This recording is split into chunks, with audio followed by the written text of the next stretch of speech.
aqui tentando colocar os alunos todos no mesmo nível, como se as pessoas fossem iguais. Isso é uma ilusão, mas o professor, querendo ou não, e as famílias acreditam que isso é possível. No fundo, porque quando eu vou transmitir, eu escolho para quem que eu estou transmitindo. Eu vou transmitir para um determinado nível de alunos que tenham a mesma capacidade de compreensão dos conhecimentos que estão sendo ensinados. E legitimamente, durante muito tempo, a escola pôde excluir toda e qualquer diferença. Ela podia expulsar os alunos, inclusive não só por conhecimento, mas por indisciplina, por desrespeito a esse professor. Era legítima a exclusão de toda e qualquer diferença dentro da sala de aula. Por quê? Porque a escola, a sociedade, não precisava que todas as pessoas fossem educadas. Bastava que uma pequena elite conseguisse esse acesso à escola. Portanto, era legítimo. Por exemplo, eu já excluí 50% da população, que eram as mulheres. Elas não precisavam estudar, não precisava que mulher estudasse. Então, esse sentido que só de cara aqui a gente já exclui 50% da população. Se eu fosse pensar hoje, escravos, negros, pessoas com deficiência, pessoas que usam óculos, pessoas que são hiperativas, ninguém ficava na escola e nem era necessário. Essa escola, portanto, ela foi idealizada para atender aproximadamente 10% da população.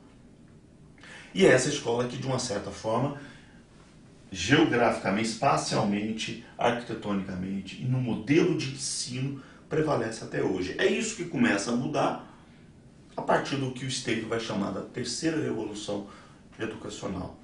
Que nós estamos falando aqui aproximadamente no final do século XIX, início do século XX, principalmente nas principais sociedades europeias, onde, como resultado do processo de democratização e universalização do acesso à educação, obviamente nós estamos falando aqui do próprio desenvolvimento do capitalismo industrial, que começa a sentir necessidade de uma mão de obra bem qualificada, de uma população mais bem formada, do fim dos reinados e início das democracias, da constituição de estados democráticos na Europa. Portanto, um movimento histórico bastante amplo e namorado, onde você começa, junto da democratização, a buscar uma universalização do acesso à educação. A consequência inicial disso é a inclusão na sala de aula de todas as diferenças. Não estou falando que só diferença de gênero, de dar o direito às mulheres tanto ao voto quanto ao acesso à escola. Não estou falando aqui de que a escola passa a entender, a sociedade passa a entender que lugar de criança e adolescente é na escola.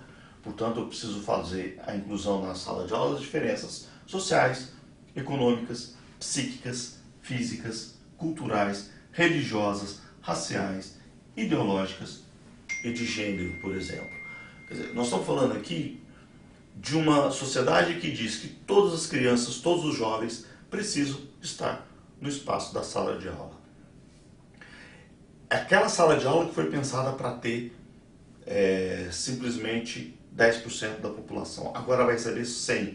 Inclusive o aluno hiperativo, inclusive aquele aluno que não gosta da disciplina, inclusive aquele aluno que a família não acredita em educação, aquele aluno que trabalha, quer dizer, todas as crianças. Hoje a propaganda é que nós temos que ter 100% das crianças na sala de aula.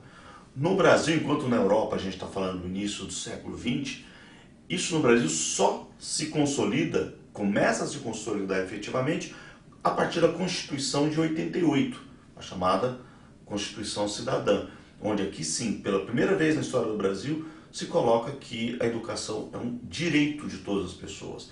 Portanto, no ponto de vista da nossa sociedade, isso é absolutamente novo e recente. Nós estamos falando de 1988, que começa de fato a ter uma obrigatoriedade para que isso aconteça. E nós estamos no meio desse furacão, onde uma sala de aula, um professor que está acostumado a dar aula para alunos obedientes e comportados e iguais, agora ele tem que receber todas as crianças de 7 anos em sala de aula.